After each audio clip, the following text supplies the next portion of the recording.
Hello, very good morning, student. Welcome to the class 11 physics, chapter 7, system of particles and rotational motion. So up to the system of particle definition we have seen. Today we will move to the rotational motion. Rotational motion. The translation motion we have seen. In case of translation motion, the body moves in straight line and all the particles of the body also cover same distance as the body covers. So we will talk about the motion. Motion के बारे में देखेंगे, वो भी rotational motion. So before starting this, we will talk about the rigid body. देखेंगे क्या? Rigid body. Rigid body. नाम से ही पता है कि rigid मतलब ठोस. rigid body में कौन आता है? जैसे वुड है, लकड़ी है, स्टील है, ग्लास है ना? रिजिड बॉडी में कौन है? स्टील है, स्टील, ग्लास, वुड है ना? आयरन ब्लॉक्स एक्सेट्रा, हजारों नाम है बच्चों, ये सब रिजिड बॉडी में है. लेकिन हम लोग वाटर को रिजिड बॉडी नहीं कहेंगे, ठीक है? वही मान लो ये है मड है, मड रिजिड बॉडी नहीं है. मड को जो दबाएंगे तो उसका शेप चेंज हो जाएगा. लेकिन रिजिड बॉडी का कोई ब्लॉक है, एक ब्लॉक ऐसा ले लेते हैं, किसी ब्लॉक वुडन ब्लॉक और मेटल ब्लॉक है, क्यूबॉइडल शेप में है. सिस्टम हुआ, इसमें बहुत सा पार्टिकल है, बहुत सा पार्टिकल से बना हुआ है. ये है पार्टिकल, ये है पार्टिकल, ये है पार्टिकल, ये है पार्टिकल, ये है पार्टिकल, ये है पार्टिकल, मतलब बहुत सा पार्टिकल से बना हुआ है. ये अगर इस इधर फोर्स लगाएंगे तो इसमें होगा ट्रांसलेशन मोशन. तो ये ब्लॉक पहुंच जाएगा कहाँ? यहाँ. Block will reach here, right? This block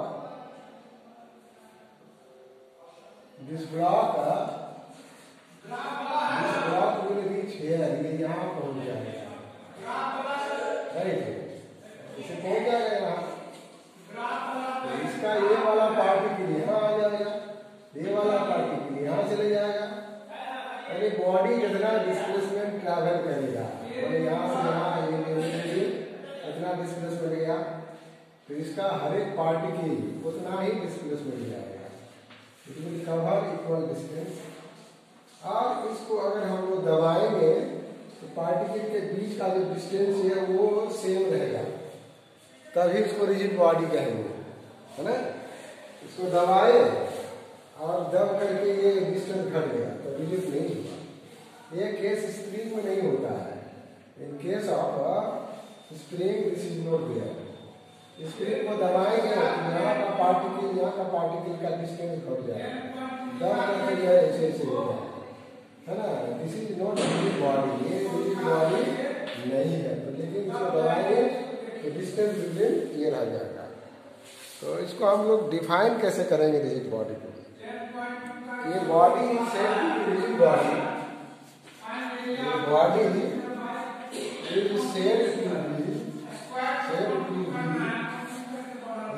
body rigid body कहलाएगा. If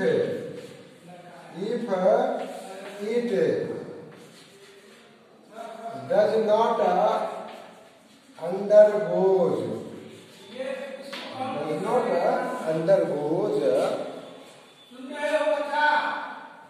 any change, any change in its shape and size, है ना? When an external force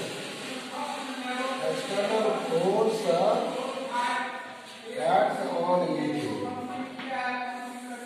कोई एक्सटर्नल फोर्स लगेगा, अगर मान लो इसको दबाएंगे तो एक्सटर्नल फोर्स से दर्द ऐसा नहीं हो जाएगा, ऐसा नहीं हो रहा है, ऐसा जो है वो रिजिड बॉडी कहलाता है।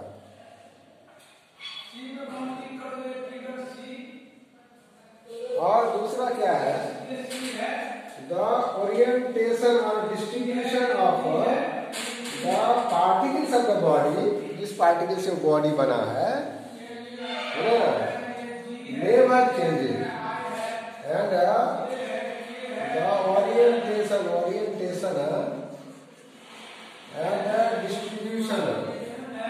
and the distribution of the constituent particle,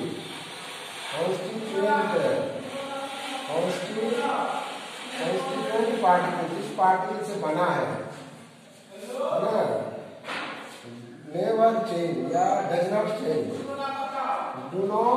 particles do not change, नहीं बदले।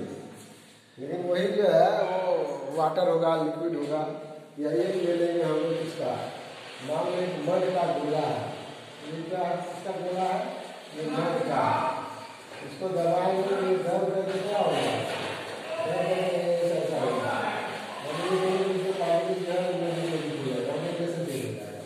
इसलिए बॉडी है ना।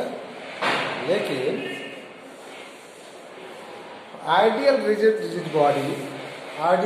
बॉडी या perfect rigid body is not exist in the nature, है ना। इसको हम हाथी के पैर से दबाएंगे, हम हाथ से दबाएंगे नहीं, हाथी से दबाएंगे तो दब जाएगा, सिस्टम हो जाएगा। इसलिए rigid body cannot be default, है ना। ये rigid body cannot be deformed, है ना। इसको बदल नहीं सकता, डिफॉर्म नहीं सकता, शेप चेंज नहीं हो सकता। अब हम लोग रिजिड बॉडी का मोशन देखेंगे, मोशन और अपने सराउंडिंग में है ना, रिजिड बॉडी को पहचानना है, राइट। वी हैव टू, है ना, रिजिड बॉडी को पहचानना है। तो मोशन ऑफ रिजिड बॉडी देखेंगे, मोशन ऑफ रिजिड बॉडी का मोशन क्या है। एक तो मोशन है ट्रांसलेशन मोशन,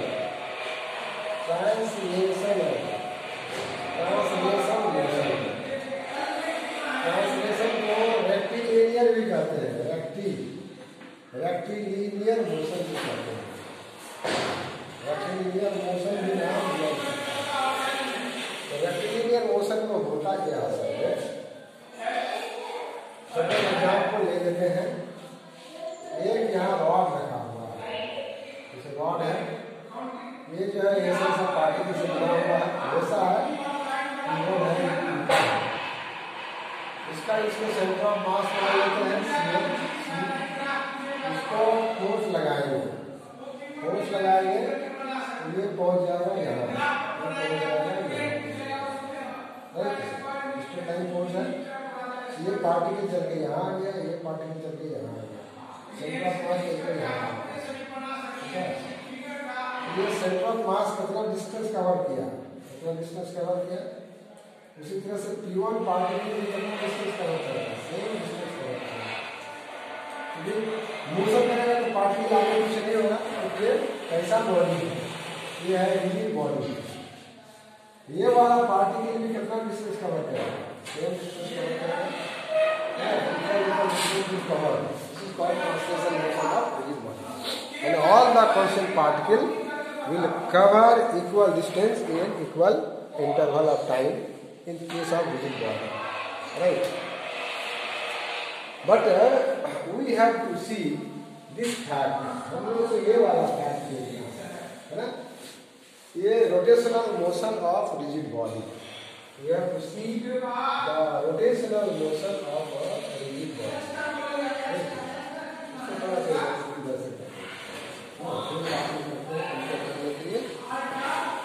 ये तो था क्या, ट्रांसलेशन मोशन था, ट्रांसलेशन मोशन। इधर में देखते हैं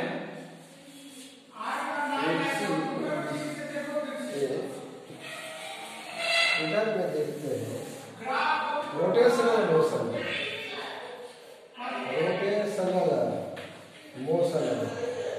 ऑफ रिजिड बॉडी। इसमें क्या हो सकता है, यही वाला रॉड हम लोग यहाँ ले लेते हैं, रॉड सेम थोड़ा लंबा करके बना दिए रॉड, इस जगह पर फिक्स कर दिए कुछ एक्सिस। मान लो यही वाला एक्सिस ऐसे फिक्स कर दिए। आप इस पर अगर फोर्स लगाएंगे तो आगे फोर्स लगाने की जाएगा, क्योंकि तो फिक्स है, फिक्स है। लेकिन इधर अगर फोर्स लगाएंगे तो ये बॉडी क्या होगा, ऐसे ऐसे घूमेगा,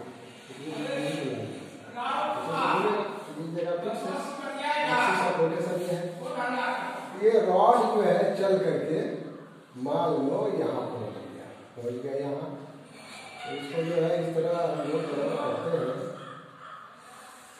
ये रॉड पहुँच गया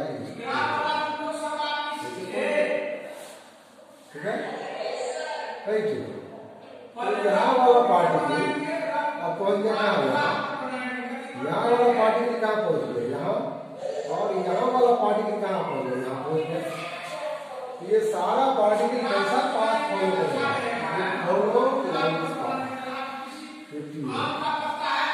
कैसा पाथ फॉलो करेगा, P2 will follow like this path। P3 कैसा फॉलो करेगा, यहाँ से यहाँ मैंने ऐसा पाथ फॉलो करेगा। ये घूम रहा है तो हर एक पार्टिकल जो है अपना सर्कुलर पाथ को फॉलो करेगा, और सभी का सेंटर कहाँ रहेगा, एक्सिस ऑफ रोटेशन जिसके अबाउट घूम रहा है, जिसके अबाउट में घूम रहा है,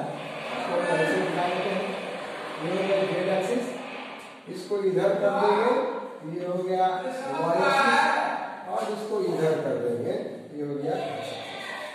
ये वाला जो प्लेन है इसको हम इस तरह समझेंगे, ये जैसे ऐसे था, ये प्लेन हो गया, प्लेन में ये हो गया मान लो वाई एक्सिस एक्स एक्सिस, इसी प्लेन में घूमेगा, हर एक पार्टिकल एक सर्कुलर पाथ को फॉलो करेगा। मतलब अब ये जो रोटेशनल मोशन हो रहा है, इसका पार्टिकल एंगुलर वेलोसिटी का होगा। अब यह पार्टिकल इस जगह से चल के यहाँ आ गया, राइट, इस जगह पर आ गया, ये एंगल बनाया कितना, बनाया यहाँ थीटा, यह भी कितना एंगल बना रहा है थीटा, और यह भी कितना एंगल बना रहा है थीटा। मतलब तीन समय में सभी एंगुलर डिस्प्लेसमेंट थीटा हो रहा है, राइट, थीटा हो रहा है। तो ये angular displacement theta by two, like this all the particles in case of rotational motion of a rigid body, all the particles will follow what it will follow. It will follow the circular path, but center of all, और ये सभी क्या होगा, बड़ा सा body अगर है तो ऐसे है, बड़ा बॉडी बन गया, हर एक पार्टिकल का सर्कुलर पाथ होगा, सभी सर्किल जो है एक दूसरे के पैरेलल होगा, है ना। बड़ा सा कोई अगर बॉडी ले ले, है ना, बड़ा सा बॉडी, बॉडी ले लिए, ये ऐसे ऐसे घूम रहा है, ऊपर वाला का ऐसे, नीचे वाला कैसे, ये सर्किल जो है एक दूसरे के पैरेलल होगा, पेरेंट्स का पहला आ जाएगा, राइट। तो like this we can understand the concept of rotational motion. इसको थोड़ा सा, लेकिन ट्रांसलेशन मोशन में ये ट्रांसलेटरी डिस्प्लेसमेंट हमेशा बराबर रहता है। इसमें क्या होगा, हर एक अपना अपना पार्ट है, ठीक है। तो नाउ इसको हम लोग थोड़ा और एलाबोरेट कर सकते हैं। Like this we can elaborate later. ये इरेगुलर शेप, ये तो रेगुलर शेप का बॉडी था, इरेगुलर शेप बॉडी ऐसा शेप का बॉडी रखा हुआ, कैसे ऐसे रखा हुआ है ना, तो प्लेन बड़ा सा होगा, है ना। यहाँ पे हम लोग उसको फिक्स कर देंगे रोटेशनल मोशन के लिए एक फिक्स पॉइंट के अबाउट घूमना चाहिए। तो ये this is the whole point, और इस पर हम लोग एक ऐसे करके खड़ा करते हैं। ये एक्सिस जो है प्लेन पर परपेंडिकुलर होता है। एक्चुअली ये रखा हुआ है इस प्लेन पर, इस पर ये जेड एक्सिस परपेंडिकुलर है, लाइक दिस। इधर x axis y axis, this is x y plane, हाँ ना, राइट। ये घूमेगा। नाउ लेट ये पार्टिकल बी देयर, इसका ओरिजिन से पोजीशन वेक्टर कितना है, आर है, और ये बढ़ा देंगे, ये हो जाएगा वाई एक्सिस, और this is the x axis, right.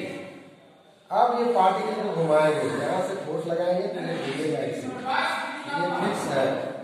ये घूम करके मान लो इस तरह यहाँ पहुंच गया, लाइक इस पहुंच गया। ये पार्टिकल कहाँ आ जाएगा, पार्टिकल आ जाएगा यहाँ, है ना। पार्टिकल चलते कहाँ गया, रीडियस पर आ गया। तो ये इसका पोजीशन वेक्टर बदल जाएगा, आर डैश कर देंगे, अब और ये कैसा पाथ फॉलो करेगा, सर्कुलर पाथ फॉलो करेगा। इसलिए यहाँ वाला पार्टिकल क्या करेगा, सर्कुलर पाथ फॉलो करेगा, राइट। तो ये टी समय में मान लो थीटा डिस्टेंस गया, right. Now the angular velocity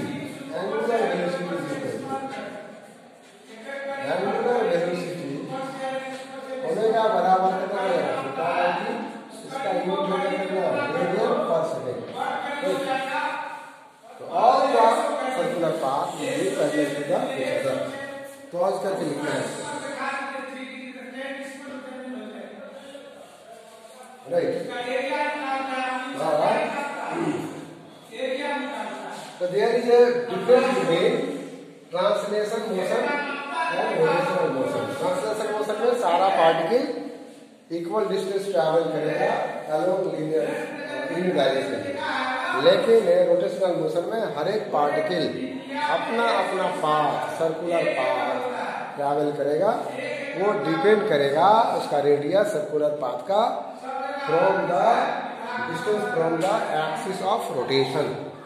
ये जो परपेंडिकुलर है, इसको नाम देंगे क्या, this will be called axis of rotation, नाम दिया जाएगा, right. This will be called the axis of rotation. तो definition you can write, a body is said to possess rotational motion if all the particles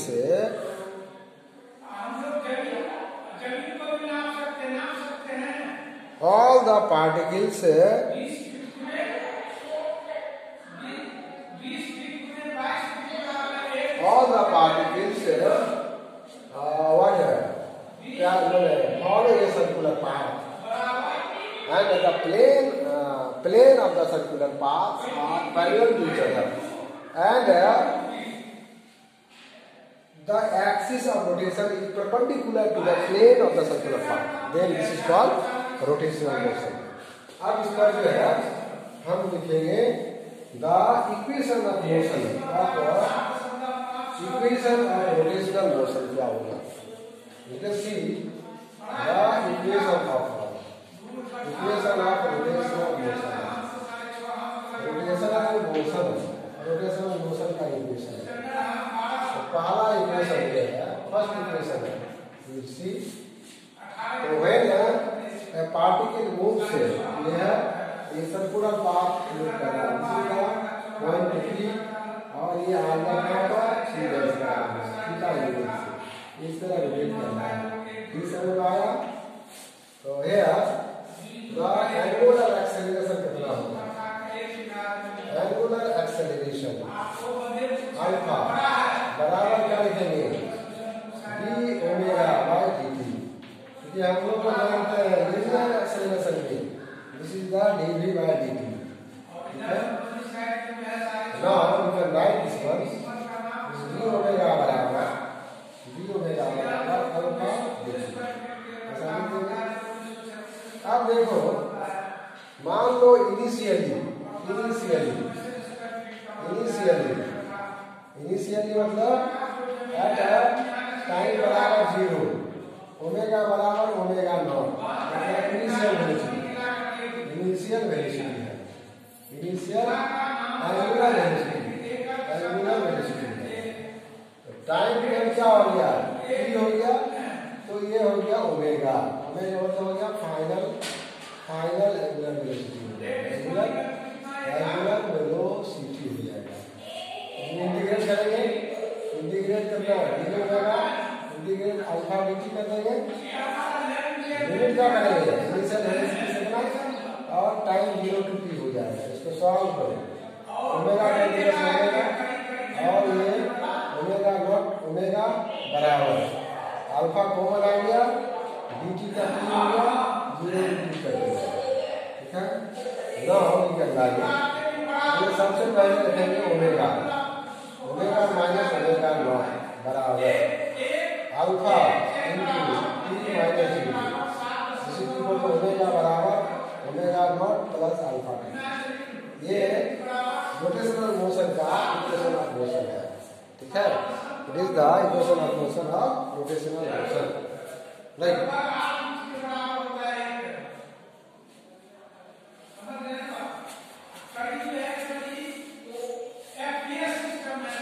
okay, अब जो है ये very much similar, ये जो है बहुत सिमिलर है, किसका सिमिलर है? It is very much similar to the equation of motion in translation motion.